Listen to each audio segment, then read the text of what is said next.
ومن يتوكل على الله فهو حسبه যেই মানুষটা আল্লাহর উপর ভরসা করে, যেই মানুষটা একমাত্র আল্লাহর উপর ভরসা করে, ভরসা রাখে, ফাহুয়া হাসবুহ, আল্লাহ তাআলাই তার জন্য যথেষ্ট হয়ে যায়।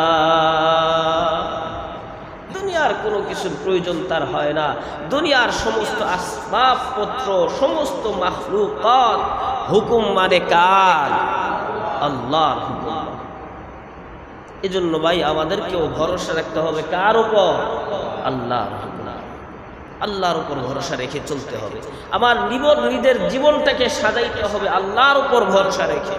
দুনিয়াবি কোনো আসবাবপত্র, ব্যবসা প্রতিষ্ঠান, কামাই রোজগার অথবা ক্ষেত খামারের উপর ভরসা রাখা যাবে না, বরং এগুলো করতে হবে, কিন্তু ভরসা রাখতে হবে কার উপর?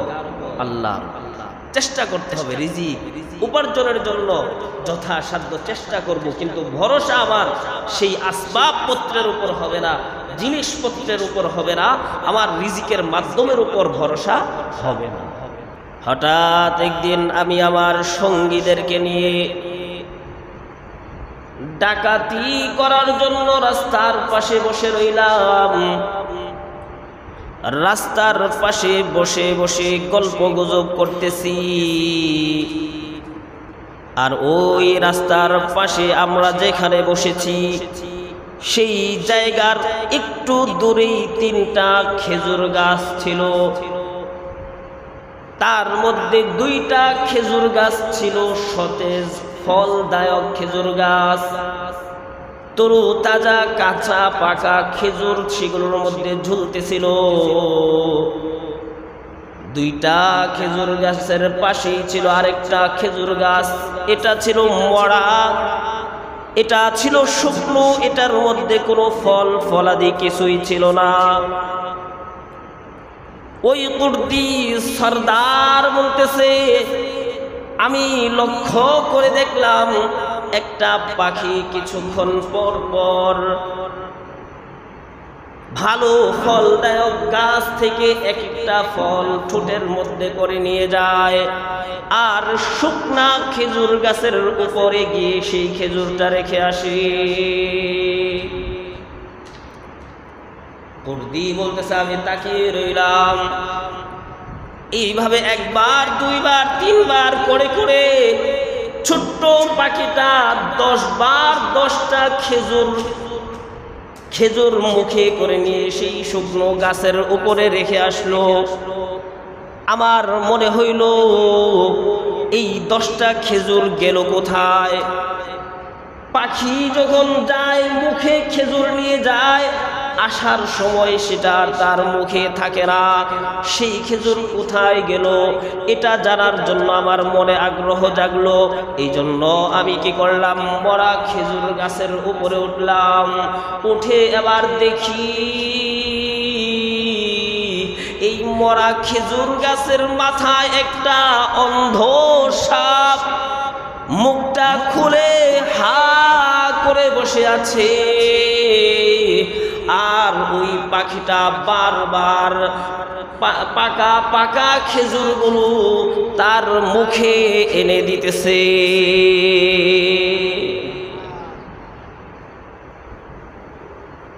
আমি এটা দেখার পরে গাছ থেকে নেমে গেলাম, আর আমি চিন্তায় পড়ে গেলাম। আমার চোখ বেয়ে পানি ঝরা শুরু হয়ে গেল, আর আমি চিন্তা করতেছি যে রব, ওই রব কেমন দয়ালু আর কেমন মায়ার রব। আল্লাহর রাসূল তো সাপকে দেখলে মারার হুকুম পর্যন্ত দিয়েছেন। এমন একটা মূল্যহীন প্রাণী, এমন একটা মূল্যহীন মাখলুকের জন্য আল্লাহ তাআলা যখন সেটা রিজিক আহার করার মতো, অন্বেষণ করার মতো ক্ষমতা হারাই ফেলছে, তখন রব একটা পাখিকে ওই অন্ধ সাপের রিজিকের দায়িত্বটা বুঝাই দিছে। কত মায়ার রব এটা। আর আমি কি করতেছি। ওই ডাকাতের সর্দার এবার চোখের পানি ছেড়ে দিছে, কাঁদতেছে আর রবকে ডাক দিছে, ওগো আল্লাহ,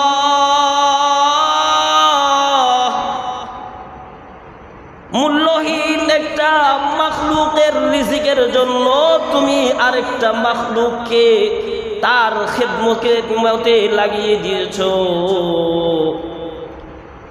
আর আমি তো মুমিন বান্দা, আমি তো তোমার গোলাম,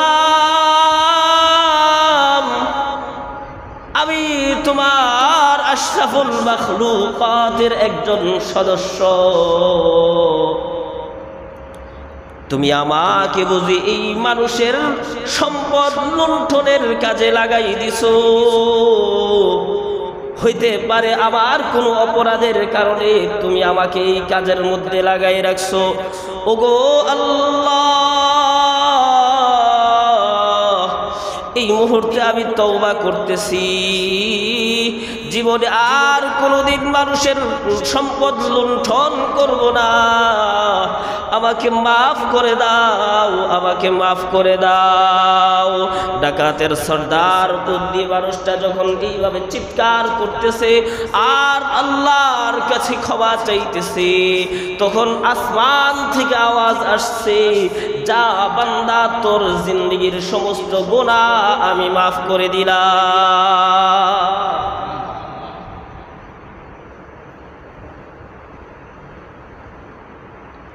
সাপের কয়টা জমিন আছে? ব্যাংক ব্যালেন্স আছে, চাকরি বাকরি আছে, রিজিক জমা করে রাখার কোনো সুযোগ সুবিধা আছে কোনো মাখলুকের? নাই। তারপরেও সেই সাপটা অন্ধ, চিন্তা করতে যে আমি আশরাফুল মাখলুক, আমি যদি সেই রবের গোলামি করি, সেই রবকে ডাকি, রব আমাকেও খাবার দিবেন কি দিবেন না? ভাই, একটা কম মূল্যের, তেমন কোনো মূল্য নাই, দাম নাই, একটা সাপকে যদি আল্লাহ তাআলা আরেকটা পাখির মাধ্যমে রিজিক পৌঁছাইতে পারেন, সেই রব আমার আপনার রিজিক পৌঁছাইতে পারবেন কি পারবেন না? ভাই, আমার ভরসা হতে হবে কার উপর?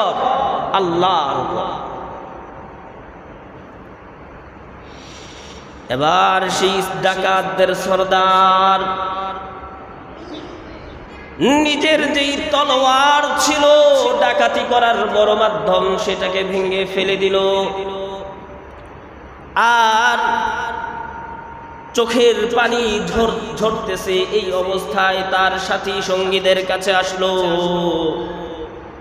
সাথী সঙ্গীরা বলতেছে, ও আমাদের সর্দার, আপনার কি হইল? কেন আপনি কাঁদতেছেন? কেন আপনি আপনার তলোয়ার টুকরা টুকরা করে ফেলে দিলেন? এবার ডাকাতের সর্দার বলতেছে, আমার সাথে একটা ঘটনা ঘটছে। আমি আল্লাহর একটা কুদরত দেখার পরে আমি আল্লাহর সাথে সন্ধি করে নিয়েছি যে জীবনে আর কোনোদিন মানুষের সম্পদ লুণ্ঠন করব না। সাথীরা জিজ্ঞাসা করতেছে, কি ঘটনা, আমাদেরকেও শোনান। এবার কুর্দি সেই সর্দার তাদেরকেও সেই ঘটনাটা শোনাইল যে দেখো, আমরা যে রিজিকের জন্য মানুষের সম্পদ লুণ্ঠন করতেছি, অথচ সেই মালিক যদি চায়, সেই মালিক যদি চায়, দুনিয়ার কোনো আসবাবপত্র ছাড়াও বান্দার কাছে বান্দার রিজিক পৌঁছাইতে পারে। তাহলে কেন আমরা সম্পদ লুণ্ঠন করব? এই ঘটনা শোনার পরে ডাকাতের বাকি সদস্য যারা ছিল সবাই তাদের তলোয়ার ভেঙে তওবা করছে। আর তওবা করে খালেস মুমিন হয়ে এবার হজের জন্য সফরে বের হয়ে গেছে। সুবহানাল্লাহ। যে মানুষগুলো ডাকাতি করার জন্য, সম্পদ লুণ্ঠন করার জন্য বের হয়েছিল, এই মানুষগুলোই এখন বাইতুল্লাহর সফরে রওনা হয়ে গেছে, আল্লাহর ঘর জিয়ারত করে। ওই কুর্দি সর্দার বলতেছে, আমরা চলতেছি একদিন, 2 দিন, 3 দিন পর্যন্ত চলেছি। বাইতুল্লাহর উদ্দেশ্যে রওনা হয়েছি। 3 দিন পরে এমন এক এলাকার মধ্যে ঢুকলাম। ঢোকার পরে সেই এলাকার একটা বৃদ্ধ, অন্ধ বৃদ্ধা মহিলা আমাদের কাছে আসলো। এসেই বলতেছে, ও ভিনদেশী মানুষ, তোমাদের মধ্যে কি কুর্দিস্তানের কুর্দি গোত্রের অমুক ব্যক্তিটা আছে কিনা? ডাকাতের সর্দার বলে ওই মহিলা, অন্ধ বৃদ্ধা মহিলা আমার নাম ধরে বলতেছে, অমুক ব্যক্তি তোমাদের মাঝে আছে কিনা? আমি বললাম, হ্যাঁ আছে তো। বলে, তুমি আমার সামনে আসো। আমি তার সামনে গেলাম। এবার ওই বৃদ্ধা মহিলা আমাকে বলতেছে যে আমার সন্তান আজকে 3 দিন হয় মারা গেছে। 3 দিন আগে আমার সন্তান দুনিয়ার জমিন থেকে চলে গেছে। দুনিয়ার জমিন থেকে বিদায় হওয়ার আগে সে কিছু কাপড় রেখে গেছিল। আজকে 3 দিন যাবত প্রত্যেকটা রাত্রে আমি আল্লাহর রাসূল মুহাম্মদুর রাসূলুল্লাহ সাল্লাল্লাহু আলাইহি ওয়াসাল্লামকে স্বপ্নে দেখতেছি। নবীজিকে আমি স্বপ্নে দেখতেছি। প্রত্যেক দিন আল্লাহর রাসূল আমাকে বলতেছে, তোমার এই এলাকা দিয়ে কুর্দি গোত্রের অমুক মানুষটা অতিক্রম করবে। তার সাথে যখন তোমার সাক্ষাৎ হবে, তখন তোমার সন্তানের রেখে যাওয়া এই কাপড়গুলো তাকে বুঝিয়ে দিবে। এই নাও, তোমাদের এই সম্পদগুলো তোমরা নিয়ে যাও। এগুলো আমার সন্তানের ছিল, মৃত্যুর পরে এগুলো তোমাদের হয়ে গেছে। তোমাদেরকে দেওয়ার জন্য আল্লাহর রাসূল স্বপ্ন যোগে আমাকে আদেশ করছে। সুবহানাল্লাহ। এটাই হলো তাওয়াক্কুলের ফলাফল। আমরা তো আল্লাহর উপর ভরসা করতে পারি না, আল্লাহর উপর যথাযথ ভরসা রাখতেও পারি না। আমাদের ভরসা চলে যায় চাকরির উপর, আমাদের ভরসা চলে যায় ইনকামের উপর, আমাদের ভরসা চলে যায় আমাদের সন্তানের উপর, আমার ভরসা চলে যায় আমার ব্যবসার উপর, আমার ভরসা চলে যায় আমার ক্ষেত খামারের উপর। কিন্তু আমাদের ভরসা রাখতে হবে একমাত্র কার উপর?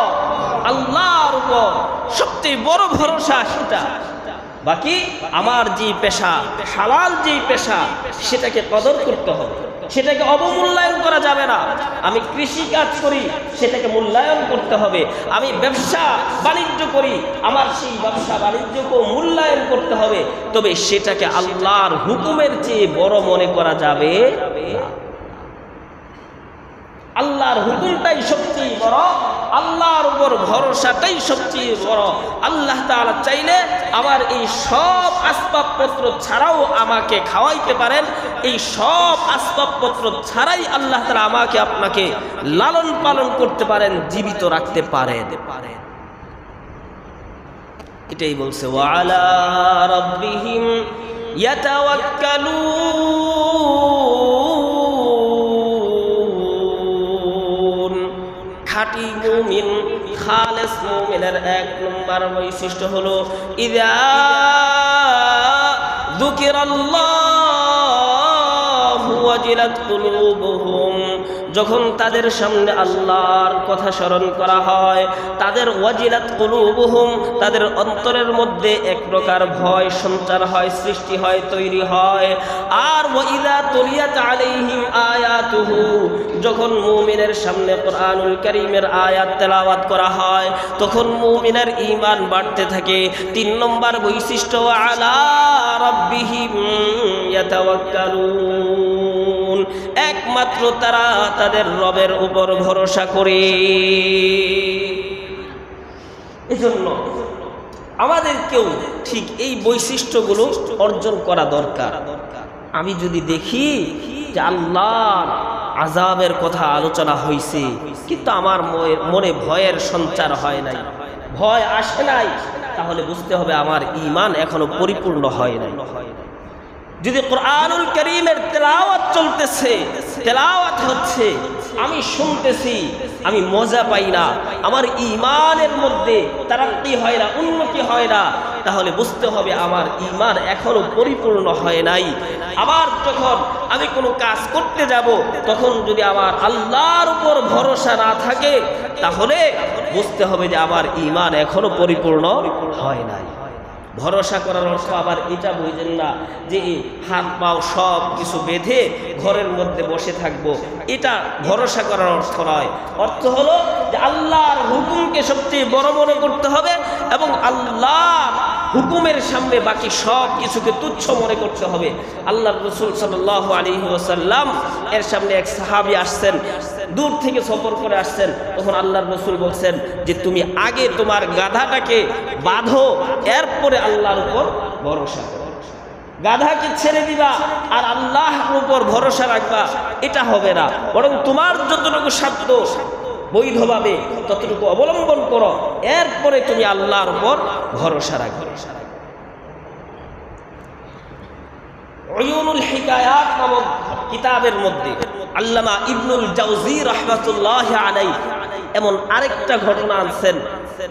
বিখ্যাত মুহাদ্দিস, বুখারী শরীফে যার নাম অহরহবার আসছে, অনেকবার আসছে, হযরতে হাম্মাদ ইবনে সালামা রাদিয়াল্লাহু রাহমাতুল্লাহি আলাইহি, অনেক বড় মুহাদ্দিস, যুগ শ্রেষ্ঠ বুজুর্গ।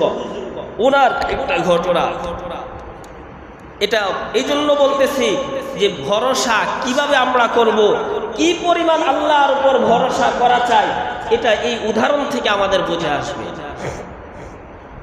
হাম্মাদ ইবনে সালামা রাহমাতুল্লাহি আলাইহি একদিকে তিনি বড় মুহাদ্দিস, অপর দিকে তিনি বড় বুজুর্গ মানুষ। তো উনি বলেন ওনার নিজের ঘটনা এটা, যে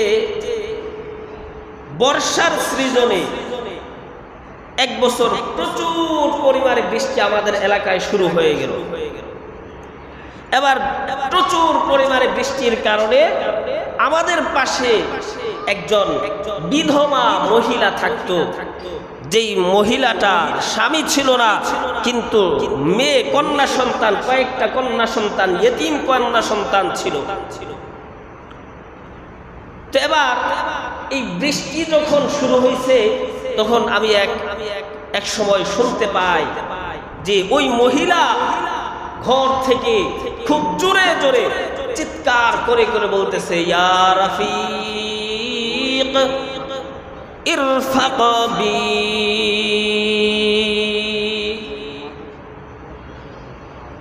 হাম্মাদ ইবনে সালামা রাহমাতুল্লাহি আলাইহি বিখ্যাত বুজুর্গ ও মুহাদ্দিস নিজের ঘটনা বর্ণনা করতেছে। বর্ষার মৌসুমে যখন বৃষ্টি শুরু হইল, প্রচন্ড বৃষ্টির কারণে আমাদের পাশে যে মহিলা থাকতো সেই মহিলার ঘরের ছাদটুকু ভেঙে পড়ে গেছে, ঘরের ভিতরে বৃষ্টি পড়তেছে। ওই মুহূর্তে সেই মহিলা চিৎকার করে করে বলতেছে, ইয়া রাফিক ইরফাক বি। ও পরম দয়ালু বন্ধু, ইরফাক বি, আমার প্রতি একটু দয়া করো, মায়া করো, অনুগ্রহ করো। হাম্মাদ ইবনে সালামা বলতেছে ওই মহিলা যখন এই কথা বলে আল্লাহ তাআলাকে ডাক দিছে, ফাসাক্কানাল মাতর, সাথে সাথে বৃষ্টি বন্ধ হয়ে গেছে।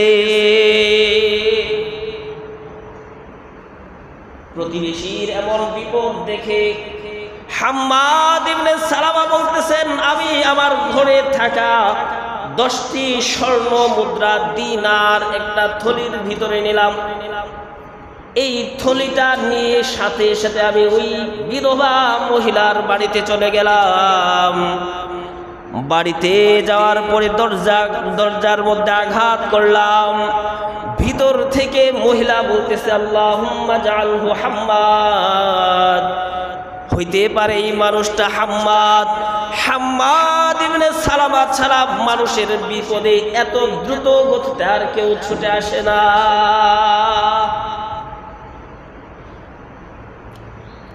আমাদের বর্তমান উন্নত বিশ্ব, তাই না, ডিজিটাল, তারপরে আরো যত উন্নত হচ্ছে, উন্নত তো হচ্ছে আর্থিক, প্রাসাদ, রোডঘাট এগুলো দিয়ে সব যোগাযোগ ব্যবস্থা দিয়ে উন্নত হচ্ছে, কিন্তু আগের যেই দয়া আর মায়া, পরস্পর যেই মিল মোহাব্বত, একজনের বিপদে আরেকজনে এগিয়ে আসতো, বর্তমান সময়ে আস্তে আস্তে সেই দয়া আর অনুগ্রহ, সেই ভ্রাতৃত্ব বন্ধন কমতেছে। ঠিক না বেঠিক?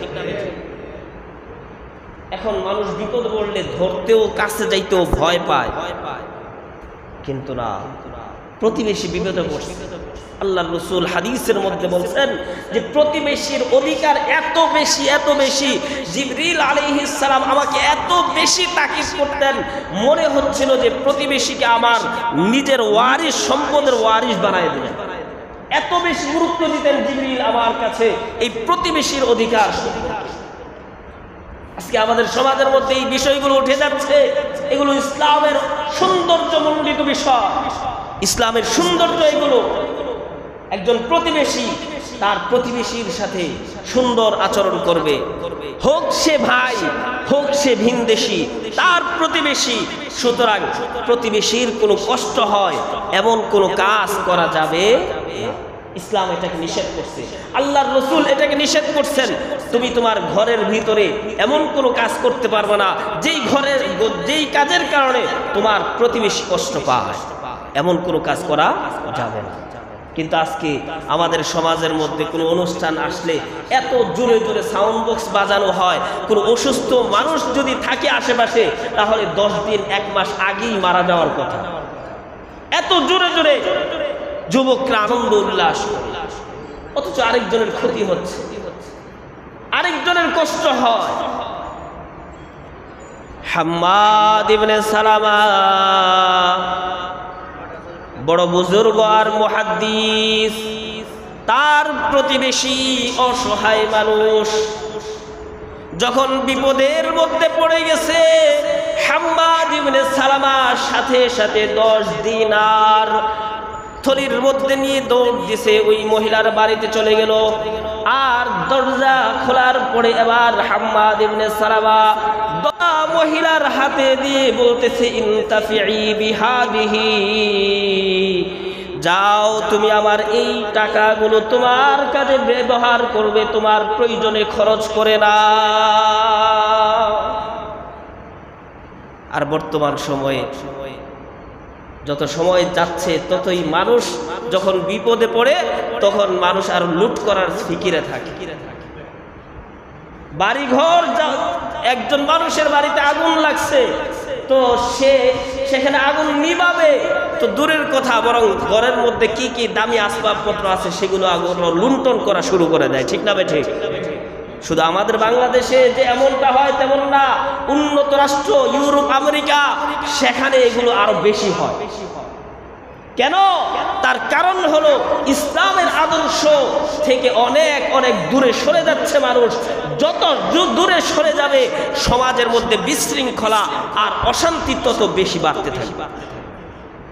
ইউরোপ আমেরিকা শুধু শিখায় টাকার স্বপ্ন দেখো, টাকার উপর ঘুমাবে, টাকার উপর চলবে, এগুলোর স্বপ্নে দেখো, কিন্তু আখিরাতের কথা একবারও বলে না, জান্নাতের কথা একবারও স্মরণ করতে বলে না, মৃত্যুর কথা একবারও স্মরণ করতে বলে না, বরং মৃত্যুর কথা স্মরণ করার কথা বললে আরো খারাপ লাগে।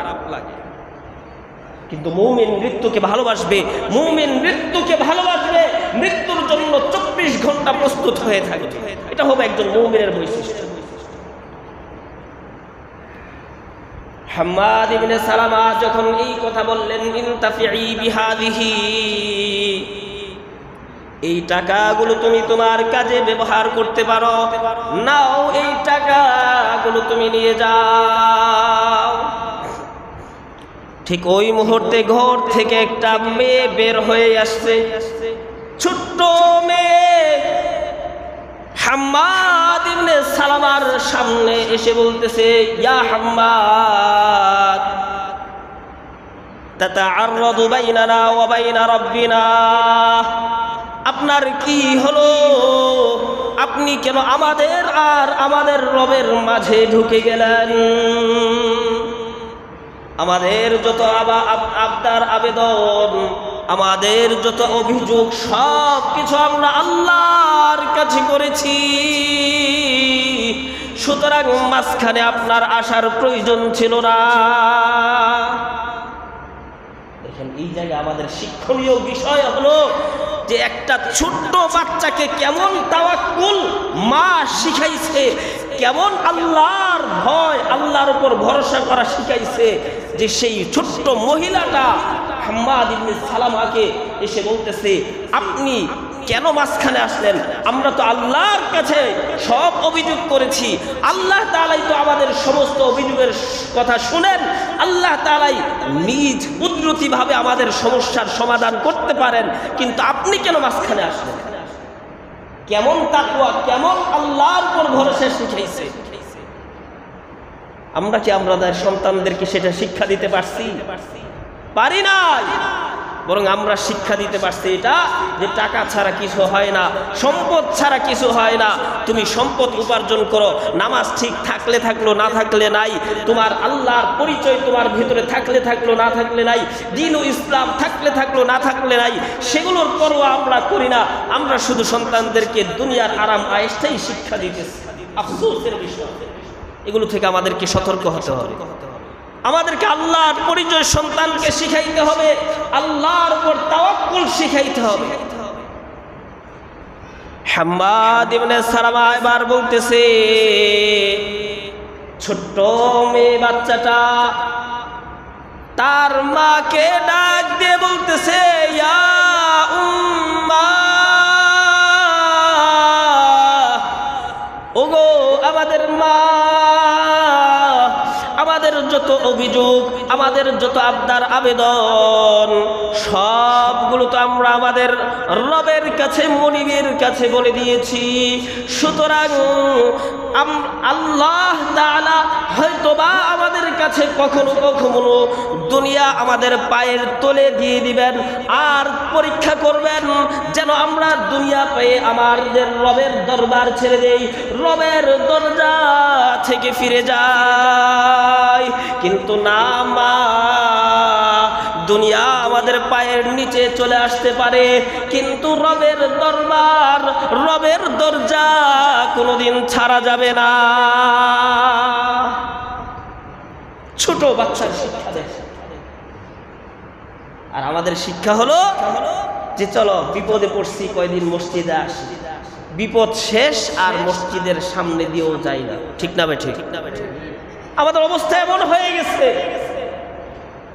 আমার ক্ষমতা দরকার, তো ঠিক আছে এমপিতে দাঁড়াইছি, এখন তো মসজিদে গিয়ে দুইটা ধুসা না মারলে চলে না। ক্ষমতার লোভে মসজিদে আসা যাওয়া শুরু করি, ক্ষমতার বিষয় শেষ, নির্বাচন শেষ, আর মসজিদের আশেপাশেও দেখা যায় না। এমন আছে না নাই? এর নাম ঈমান, এর নাম ইসলাম। লজ্জা থাকা দরকার, লজ্জা থাকা দরকার। তোমার শিক্ষা ইসলামী শিক্ষা হতে হবে। তোমার রবের তাওয়াক্কুল অন্তরে সন্তানদেরকে ছোট থাকতেই শিক্ষা দিতে হবে। আসবাবের উপর ভরসা নয়, বরং আল্লাহর উপর ভরসা লাগবে। আল্লাহ চাইলে আসবাব ছাড়াও তোমার সমস্ত সমস্যার সমাধান করে দিতে পারেন কি পারেন না ভাই? হাম্মাদ ইবনে সালামা এবার বলতেছে, ওই মহিলা ছোট্ট মেয়েটা এই কথাগুলো বলার পরে সিজদায় লুটিয়ে পড়ল, আর সিজদার মধ্য থেকে রবকে ডাক দিতেছে আর বলতেছে, ওগো আমাদের মুনিব, হইতে পারে এই সম্পদগুলো তুমি আমাদেরকে দুনিয়ার তোমার দরবার থেকে তাড়ানোর জন্য দিয়েছ, কিন্তু আমি তোমার দরবার ছেড়ে যাব না। তোমার কুদরতি পায়ে সিজদা দিলাম, যতক্ষণ পর্যন্ত তুমি আমাদের প্রতি দয়া না করবে, আমাদের সমস্যার সমাধান না করবে, ততক্ষণ পর্যন্ত আমি সিজদা থেকে মাথা তুলব না। আর হাম্মাদ ইবনে সালামাকে বলতেছে, ও হাম্মাদ ইবনে সালামা, যান আপনার রুপি, আপনার টাকাগুলো, দিনারগুলো আপনি নিয়ে যান। এই টাকাগুলো আপনি যেই জায়গা থেকে এনেছেন সেই জায়গায় রেখে দেন, কারণ এই টাকাগুলোর প্রয়োজন আমাদের নাই। হাম্মাদ ইবনে সালামা বলেন, যেই ছোট্ট বাচ্চাটা এই কথাগুলো বলতেছে, এই ছোট্ট বাচ্চাটার পরনে একটা কম দামি পশমি একটা পোশাক, সেই পোশাকটাও আবার এত ফাটা আর ফাড়া যে দূর থেকে স্পষ্টভাবে বোঝা যায় যে এই পোশাকটা ত্রুটিযুক্ত, ফাটা আর ফাড়া, কিন্তু তার অন্তরের মধ্যে এত বেশি তাওয়াক্কুল, এত বেশি আল্লাহর উপর ভরসা যে 10 দিনার স্বর্ণ মুদ্রা তার সামনে আসছে, এরপরেও রবের দরজা থেকে সে সরে যায় নাই। এটা ছিল ঈমান ও ইসলাম। আজকে তুমি রবের কুদরতি পায়ে সেজদা দেওয়া বাদ দিয়ে টাকার পিছনে ছুটতেছো, রবের সাথে কথা বলা, কোরআন তেলাওয়াত, এটা বাদ দিয়ে তুমি দুনিয়াদারি লিপ্ত হয়ে গেছো, আর বলতেছো আমি অনেক বড় মুসলমান, অনেক বড় আমি মুমিন, আমি অনেক দামি মানুষ, আমি জান্নাতি, আমি আখির নবীর উম্মত। কিভাবে দাবি করে এইগুলো? তোমার দাবির সাথে কাজের মিল নাই। দাবি যেমন করতেছো কাজেরও তেমন মিল রাখতে হবে, তাহলেই হব ঈমানদার, তাহলেই হব পাক্কা মুমিন। আল্লাহ তাআলা আমাদের সকলকে এই কথাগুলো বুঝার এবং আমল করার তৌফিক দান করেন, বলেন আমিন। ওয়া আখিরু দাওয়ানা আলহামদুলিল্লাহি রাব্বিল আলামিন।